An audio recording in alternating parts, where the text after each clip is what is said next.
kasus Mas Hasto, dia bukan penyelenggara negara, dia bukan pejabat publik, tidak ada kerugian negara dalam kasus ini. Dan mari kita kembali kepada jati negara, jati diri KPK kenapa didirikan adalah untuk membongkar kasus-kasus besar. Baik. Kak Irma tadi bilang masalah organized crime.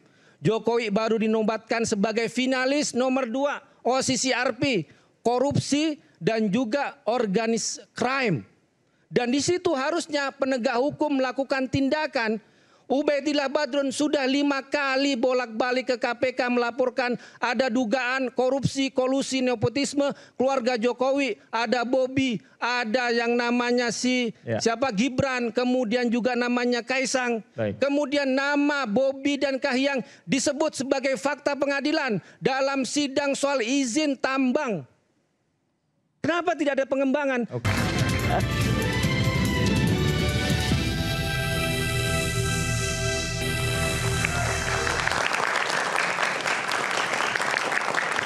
Pemirsa, akhirnya kita tiba di penghujung Rakyat Bersuara. Sebelum saya mulai ke narasumber yang lain, saya ke Bang Martin tadi dengan gagasan Bang Boy menghadirkan Harun Masiku secara in absentia dalam persidangan. Tanggapan Anda? Ya, saya pikir itu alternatif yang baik ya. Namun kan sekarang dari hasil pekerjaan KPK yang akhirnya outputnya adalah penetapan tersangka terhadap Pak Hasto ini, kan ada hal yang harus dikerjakan lagi, yaitu terkait perkaranya Pak Hasto.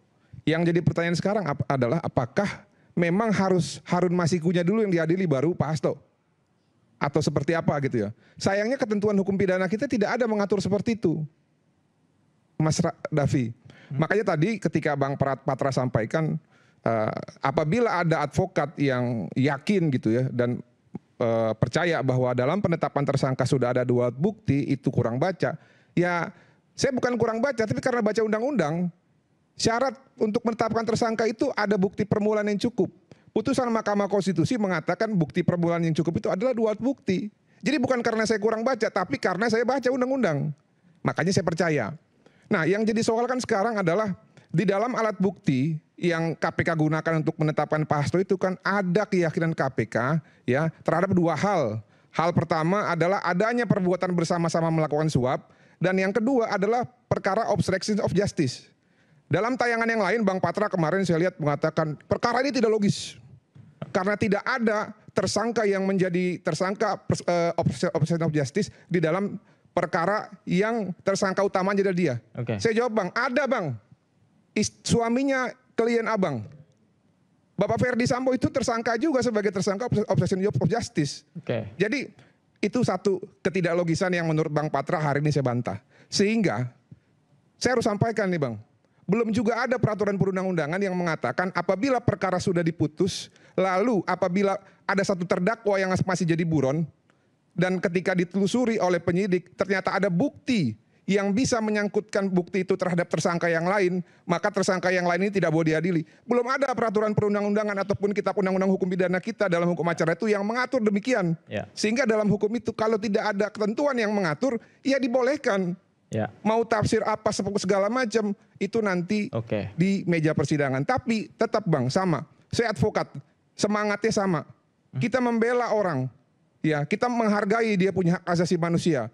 Oleh karena itu ada lembaga pra-peradilan. Sudah benar, uji di sini. Karena memang jangan sampai juga nanti ternyata keyakinan saya juga salah gitu terhadap KPK. Ya. Ternyata yang benar nanti alat buktinya nggak ada itu perkara yang bisa terkait bukti yang bisa menyangkut Pak Hasto terkait suap dan obstruction of justice. Nah kalau nggak ada kan berarti kan KPK ini hutang permintaan maaf sama Pak Hasto dan harus dikembalikan harkat martabatnya. Ya. Nah tapi dalam posisi saat ini saya sebagai warga negara ya dan sebagai praktisi hukum tetap menghargai yang namanya undang-undang dan juga KPK. Demikian, terima kasih. Oke, baik. Nah, Bang Emrus, silakan.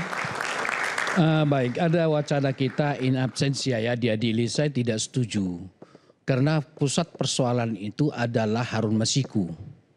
Dalam konteks kalau kita lihat di pengadilan, kan orang tersangka terdakwa itu juga didalami. Diberi kesempatan untuk membela dirinya. Kalau dia tidak ada di situ lalu divonis apapun vonisnya, sangat tidak baik. Jadi justru yang paling utama adalah temukan Harun Masiku. Pertanyaan saya, sebesar itu lembaga KPK dengan menggunakan dana negara yang punya pengaruh sangat luar biasa, masa seorang Harun Masiku tidak bisa ditangkap? Kalau kita bicara kritikal, walaupun masih perlu pembuktian, jangan-jangan itu dipelihara masalah ini sehingga 5 tahunan diangkat lagi. Jadi KPK harus independen, harus profesional. Seperti dikatakan oleh juru bicara tadi. Tapi terbukti tidak profesional juga. Karena orang sudah meninggal dipanggil. Itu pelanggaran hak ajasi. Ya. Terus terang, ketika dipanggil orang yang sudah meninggal, yang menjadi beban psikologis, beban di tengah masyarakat, hukuman sosial adalah keluarganya. Pertimbangkan itu. Gitu loh. Masa misalnya saudara saya yang sudah meninggal misalnya dipanggil. Beban nggak bagi kita? Ini harus dipertimbangkan. Tidak boleh kita berpikir mekanistis. Okay. Yang terakhir saya mau katakan bahwa perlu menurut saya sistem rekrutmen komisi KPK kita evaluasi. Kenapa? Karena sepanjang itu diputuskan melalui proses politik. Panselnya diputuskan oleh presiden melalui dia jabatan politik. Okay. Sepanjang itu tidak bisa dilepas pengaruhnya, buktinya. Yeah. Saya mau buktikan bahwa eksekutif mempengaruhi KPK. Bukankah Jokowi pernah memarahi ketua KPK? Oke. Itu bukti intervensi. Baik. Itu yang baru diungkap. Yang tidak terungkap bagaimana? Ya. Jadi oleh karena itu perlu dievaluasi. Supaya tidak dibawa eksekutif atau prosesnya tidak melalui keputusan politik yang saya tawarkan. Oke. Belum tentu yang terbaik. Oke. Kenapa bukan perwakilan-perwakilan organisasi keagamaan mewakili dikirim mereka putra-putri terbaiknya masuk di KPK. Oke. Jadi lepas daripada kekuatan politik. Demikian. Oke, baik. Bang Yudi, silakan komentar. Ya, karena penutup ya bagi saya hukum harus ditegakkan walaupun langit runtuh ya. Bahwa semua nanti teka-teki ini akan terjawab di sidang pra-peradilan karena memang KPK tentu tidak akan membuka ya penyidikan yang mereka lakukan, apa saja yang mereka temukan dan alat bukti apa, berbicara seperti apa.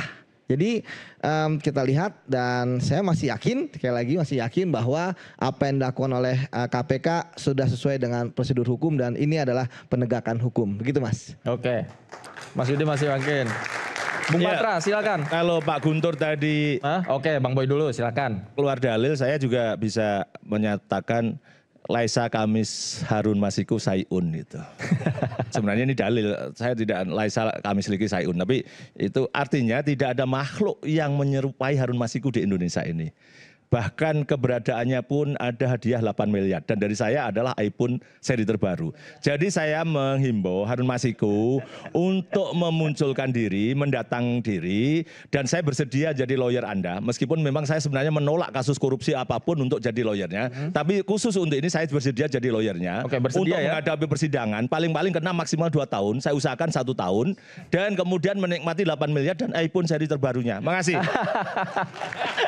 Baik, Bang Patra, silakan. Terima kasih Pak Davi. Jadi sekarang kita sudah dalam proses pengajuan permohonan pra-peradilan. Ya. Di dalam permohonan itu salah satunya dalil yang diajukan oleh Pak Hasto melalui kuasa hukumnya adalah penetapan tersangka terhadap Pak Hasto tidak didasari dengan adanya alat bukti permulaan yang cukup.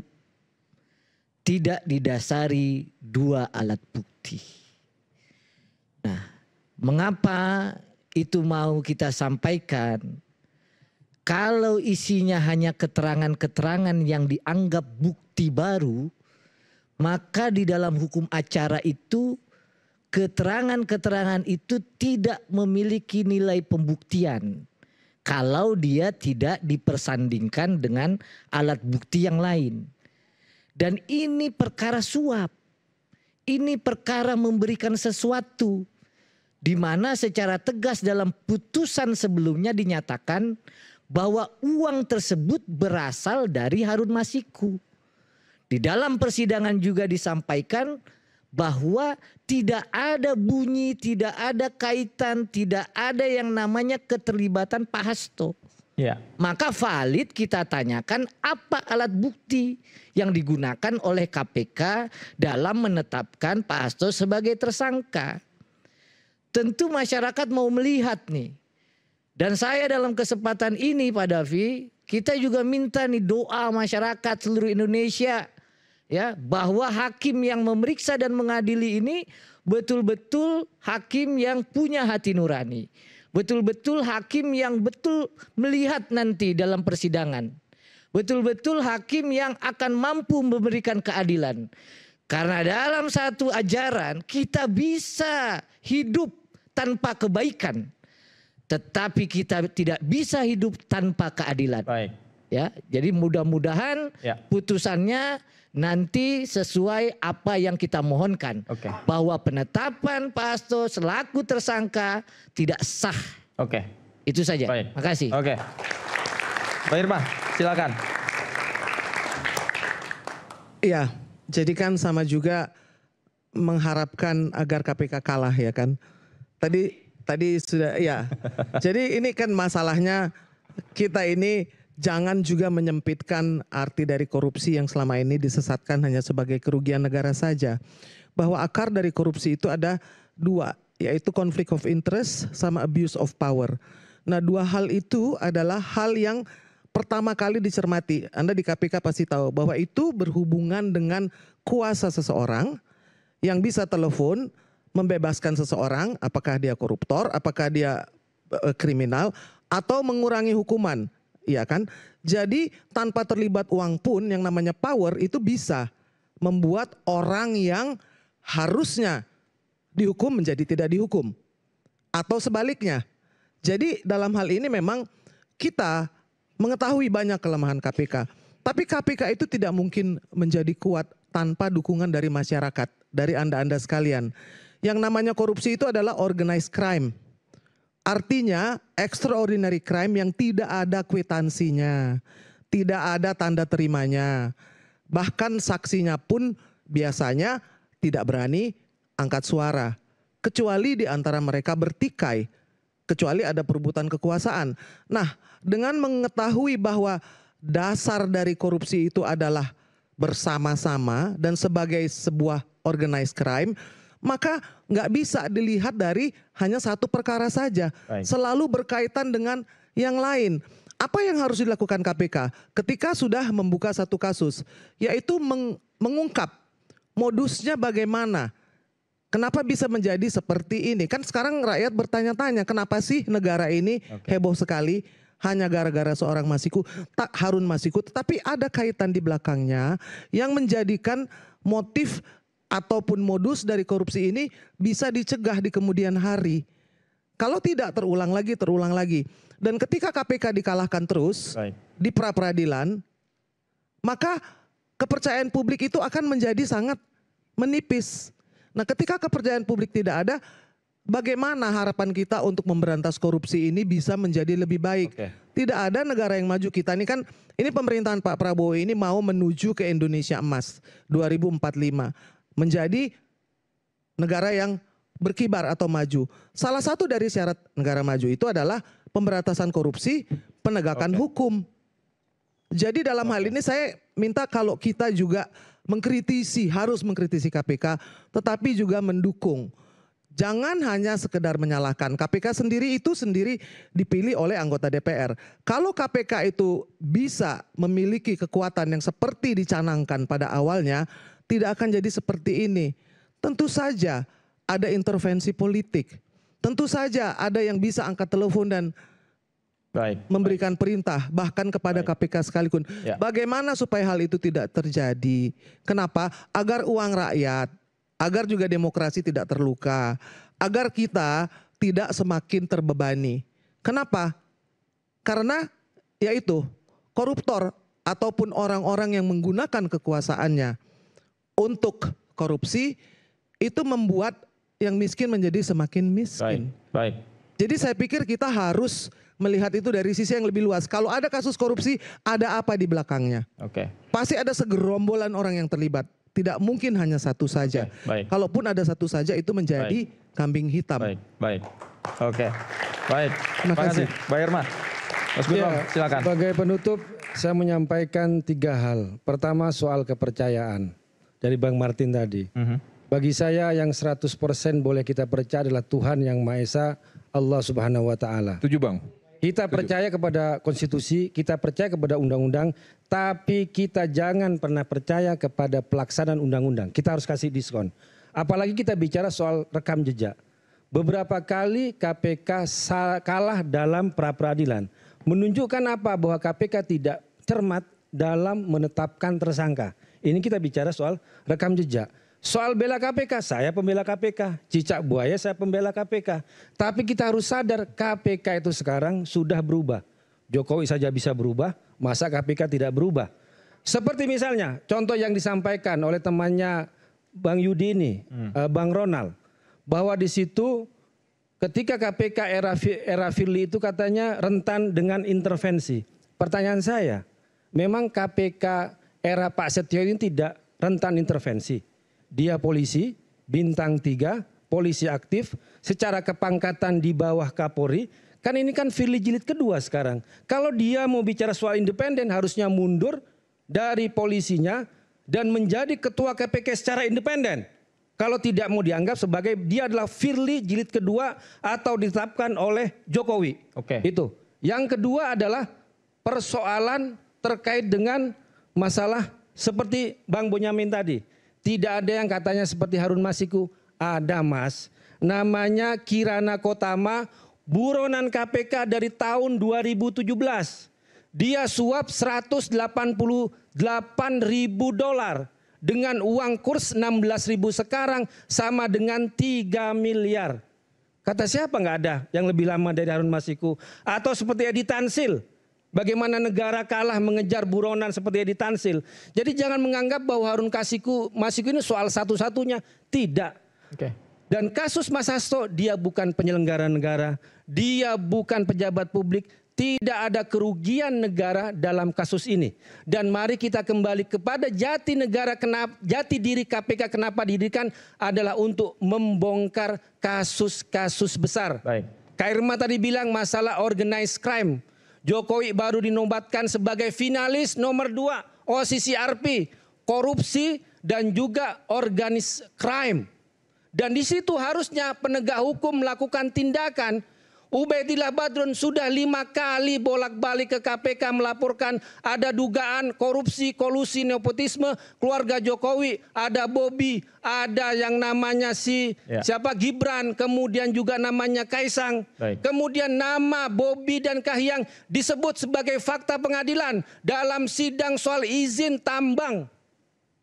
Kenapa tidak ada pengembangan? Oke. Kenapa tidak ada kelanjutan?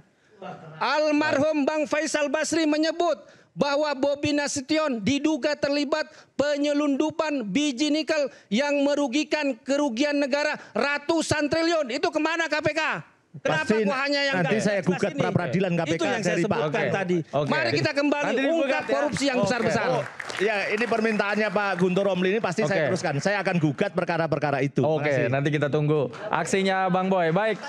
Oke, baik. Terima kasih Bapak Ibu sudah hadir bersama kami. Pemirsa, terlepas dari banyaknya isu dan kontroversi yang beredar, keadilan harus dijunjung tinggi dan dibuktikan secara transparan. Publik juga menanti komitmen pemberantasan korupsi dan suap secara menyeluruh tanpa intervensi dari invisible hand. Akhir kata saya Davi Pratama. Terima kasih. Selamat malam. Sampai jumpa. Thank you, Gus.